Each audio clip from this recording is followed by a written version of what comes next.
We all saw the pictures from Tahrir Square last year, images of a revolution that ended Hosni Mubarak's nearly 30-year rule in less than 3 weeks. But it was a single photograph taken just a few months ago that left me shaken. Who was that young woman in green? I had no idea. But to my astonishment, I instantly recognized the other. It was my 80-year-old Aunt Nadia. What had become of the country where my parents had grown up and where I was born? I came back to Cairo, a city long considered the cultural and political center of the Arab world, to find out how Egyptians from all walks of life had been doing 1 year after the revolution that toppled the regime. Cairo is still the bustling, hectic city that I've always known. But the revolution that left more than 800 dead is still unfolding. Signs of the year-long upheaval are everywhere. And protests continue day after day. During our recent visit, we heard how the revolution has led to disorder, caused disputes between the young and the old, and severely damaged the economy. But we also heard from young people who now see a future where there was none. From first-time voters who suddenly have a say, and from a parliamentarian determined to change the course of the nation. I soon met up with my Aunt Nadia. Because she lives in an area of Cairo where there are still street protests going on and access to her home is difficult, we met her at another relative's apartment. You're in the thick of it. Absolutely, absolutely. So it turns out that on the day that photograph was taken, my aunt had gone out for a few groceries, and on the way home, got caught up in the mayhem. I went, got the stuff, cookies, and coming back, I saw crowds of people rushing away from the area. People saying, the soldiers are coming, the soldiers are coming. Go back, go back. I said, go back what? I have to go back to my home. And lo and behold, I saw a girl trying to hide with the soldiers running after her. She just flew out of there and rushed and hid behind me. And they were after her. So instinctively, I just spread out my arms and I said, let her go, let her be, let her be. So you were protecting her? I was protecting her, a young girl. Protester? Protester. From the beginning, it's been a revolution of the young, involving people like Badr al-Banderi. Before the revolution, this 23-year-old TV programmer contemplated leaving Egypt because of a lack of opportunity. But no longer, not after he joined the throngs of demonstrators who marched to Tahrir Square calling for Mubarak's ouster. The street was like a river full of people. They were walking, all of them, you know, old people, women, children. It was really magnificent. So it was a beautiful moment. Yeah, it's really, I can't describe it. But the jubilation quickly turned into chaos as Mubarak's police force began firing water at the crowd. Some of us have called for pray. Let's pray. They can't shoot us while we are praying. We will pray for them and for us and for Egypt. And we started to pray. Then the unthinkable. The police switched from water to live ammunition. That day in Cairo, a reported 900 were injured and 6 killed. That show of force is still stirring political unrest today. This demonstration during our visit was organized to remember and honor those who were killed over the past year. Amidst the protesters, we discovered Gihad Khalid, a 19-year-old raised in a conservative Muslim family. She says she's politically involved in a way that she wouldn't have envisioned a year or two ago. The most important thing I learned during the Tahrir standoff was my belief in freedom.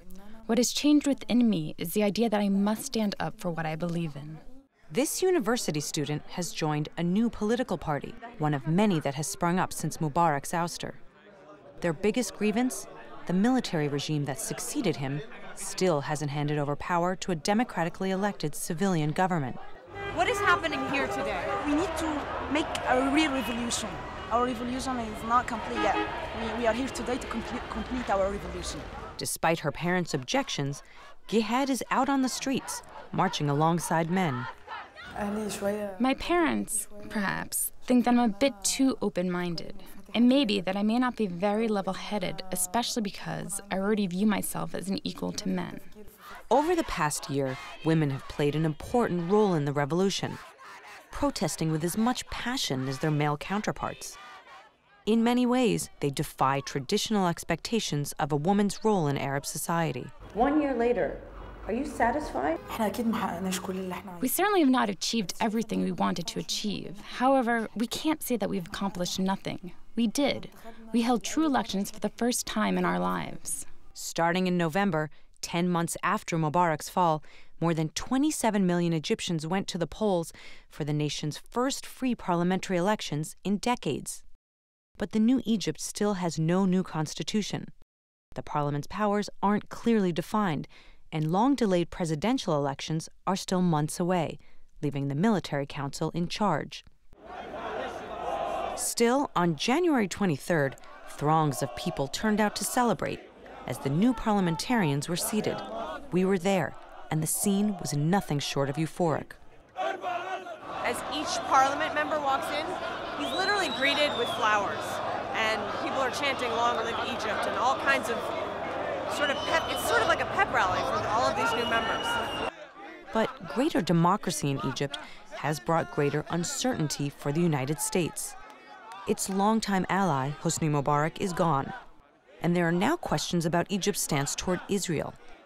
That's because a conservative Islamic group outlawed before the revolution, the Muslim Brotherhood, now holds the greatest number of parliamentary seats, 45%. Over the years, the Brotherhood has built popular support by providing social services to the poor. But there are deep suspicions among many in the West about the group's intentions. Many Americans are fearful of the Muslim Brotherhood because they believe that the Muslim Brotherhood could bring an extremist, conservative society to Egypt. How do you respond to that? Western countries heard about us, but didn't hear from us. There's a great difference when you hear about someone and to speak to him and to live with him and to cooperate with him, and now you hear from him. This is Dr. Helmi Al-Ghazar. He's a newly elected lawmaker and a member of the Muslim Brotherhood. He says he was jailed 4 times under Mubarak. Muslim Brotherhood is a modest association aiming at cooperation with other countries, aiming at working peacefully here inside Egypt to make life better than before. What would be your message about your party, about the Muslim Brotherhood? Now, don't fear from us. Our religion ordered us to cooperate with other people. We invite Americans to visit us and to know more and more when they deal with us. But divining the intentions of the Muslim Brotherhood remains a tricky task. The New York Times recently reported that the group is threatening to undo the peace treaty with Israel, raising tensions with the West. But the very next day, the Wall Street Journal reported that the Muslim Brotherhood wants to strengthen business ties with the West. In fact, the U.S. ambassador to Egypt recently met with a high-level member of the group, an acknowledgement of its newfound power in Egypt.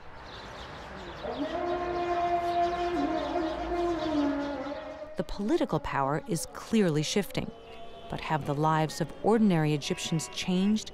Is life better after the revolution?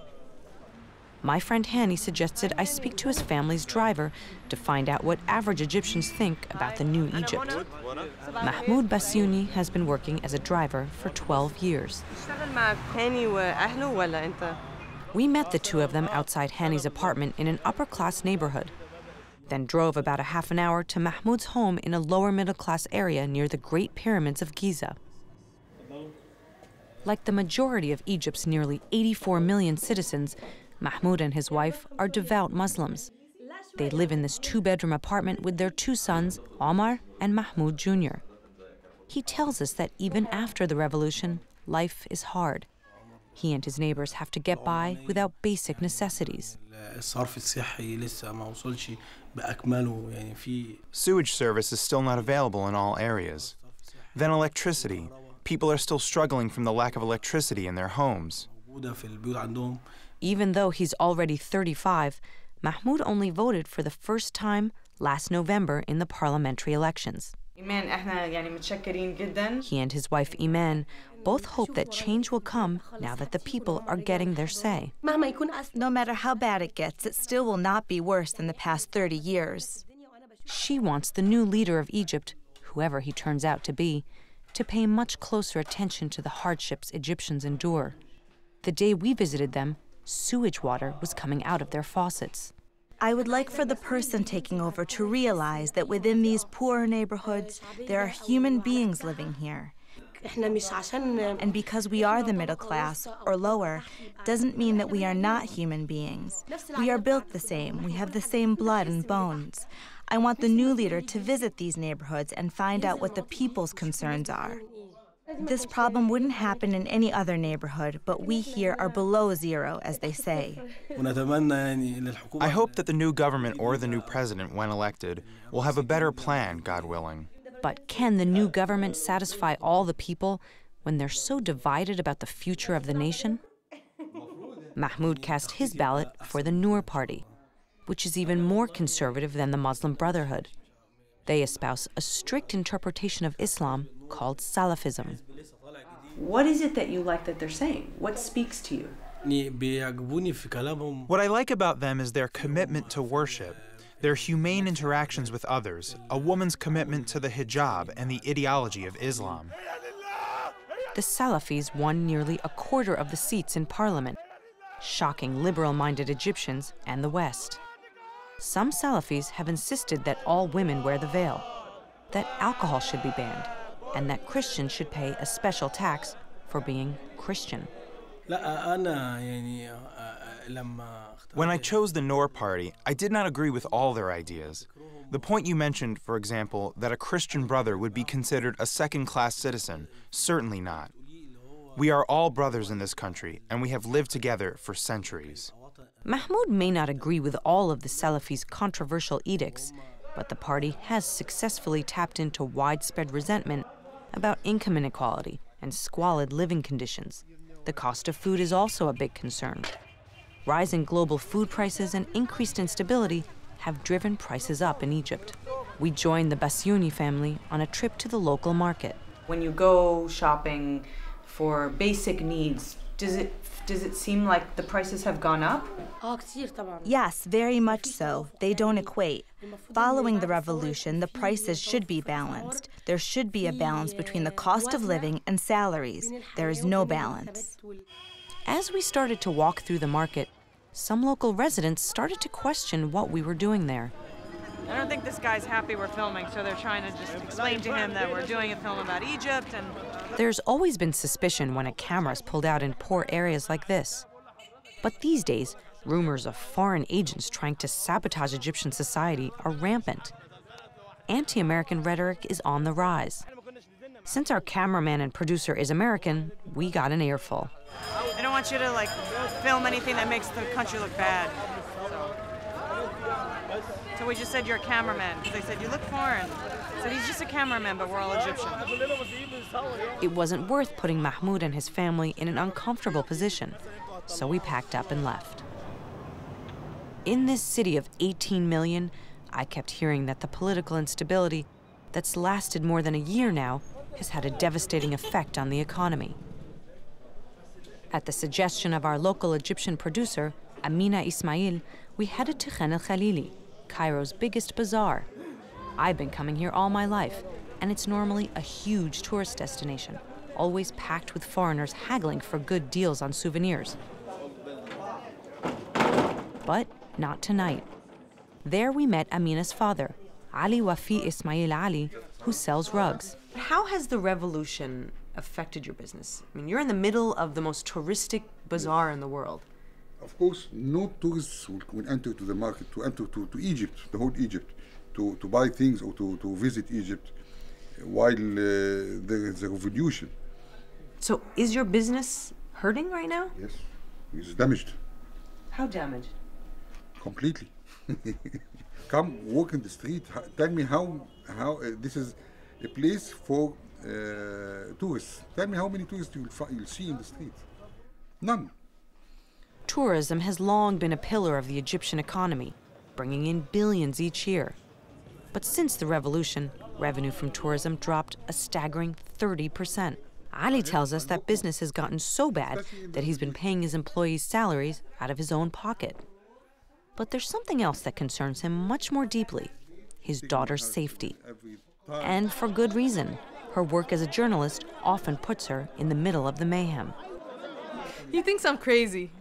Every now and then I call her, and over her head, Amina, where are you? What's going on? Tell me the situation around you. Okay, be careful. Call me again. That's it. So every day it's the same thing? Every hour, every half an hour. Yeah. He calls me all the time. I must get worried for my daughter. I stay away from danger. Who knows? These days, it's not particularly hard to find yourself in the middle of a precarious situation. The very next day, we were on our way to interview my aunt when we came across a large crowd outside the Libyan embassy. It turns out that these Egyptians were trying to get into Libya to find work. The official unemployment rate here is 12.4%, but believed to be much higher. People told us they were angry because they couldn't get visas. The crowd around us grew very quickly, some voicing frustrations at their difficult circumstances, some angry at our presence. It's getting a little bit crazy, so a lot of people are not liking that we're filming, so we should probably leave the area. We got back in our car and raced off. It has been very chaotic. We've had our entrance to the main street closed off by barbed wire. In the year since the revolution started, my Aunt Nadia tells me a sense of insecurity has taken hold in Cairo.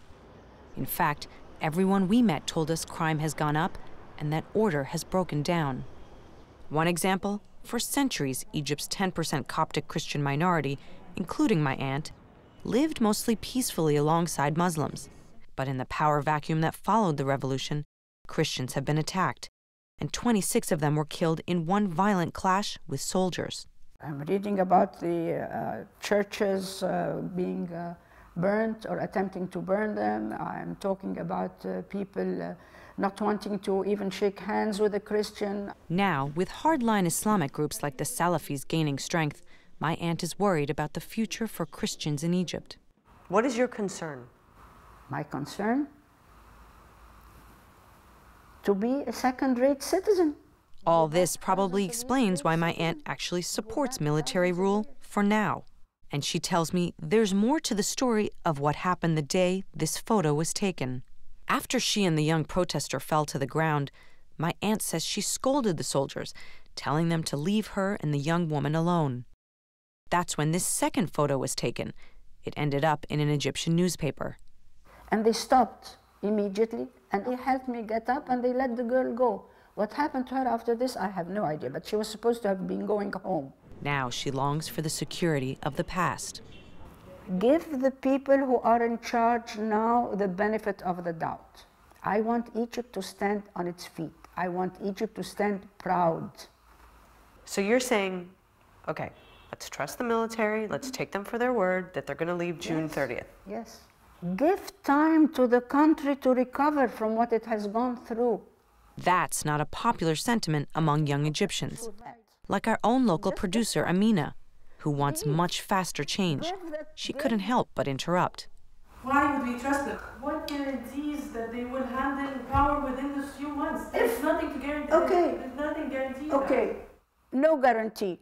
If they do not, then it's time for the youth who would, in the meantime, have been used this time to organize, to think, to band together, to go out onto the streets. We had already, every time passes and they are in power, we lose a lot. They are the ones who are stopping the wheel of the economy. You are not organized. You are not organized. You don't have a leadership. You don't have a program.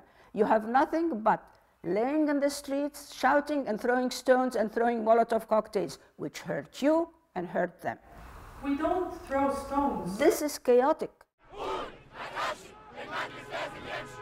It's January 25th, the one-year anniversary of the revolution. Cairo was at fever pitch. With the world watching, would there be violence? The military declared it a day of celebration. The revolutionaries declared it a day of protest. It turned out to be both. I met Gehed Khaled, the 19-year-old revolutionary, at one of the demonstrations. So you're ready for today? I'm ready to continue my revolution. Organized marches were planned from all corners of the city, headed to the now iconic Tahrir Square. It took us a while to get in here. We came with a march, but we're in Tahrir Square, and we're with tens of thousands of people. The day turned out to be largely peaceful, but many days have not. One of those who paid a high price is 23-year-old Badr al-Banderi. You might have been wondering why Badr is wearing sunglasses during an indoor interview. It turns out that when police started shooting at protesters, he was hit by pellets in both eyes. Today, he is legally blind. When I sat down with Badr, he told me it was exactly 1 year to the day since his injury. Do you ever regret having gone to the square that day? Of course not. Of course not. It's the only thing that made me feel I'm human and free. It's the only thing that make me feel that my life, I lived for a purpose. I lived for a case. You know, I lived for a hope. I lived for my country. Badr tells me that he hopes to contribute to the future of this country he loves so much. He even aspires to be president one day. A year ago, under the former regime, a dream like that was just a dream. But in the new Egypt, it is a possibility. So much has changed in 1 year. But the revolution clearly remains unfinished, and everyone agrees that the road ahead will be a difficult one. Tell me about what's going through your head today, right now. I'm just thinking that we need to reunite again. So I ask you how you feel a year to the day that you lost your vision. Mm-hmm. But you're not talking about yourself. You actually talk about your country. Yeah, because I'm living. I feel freedom. I feel free.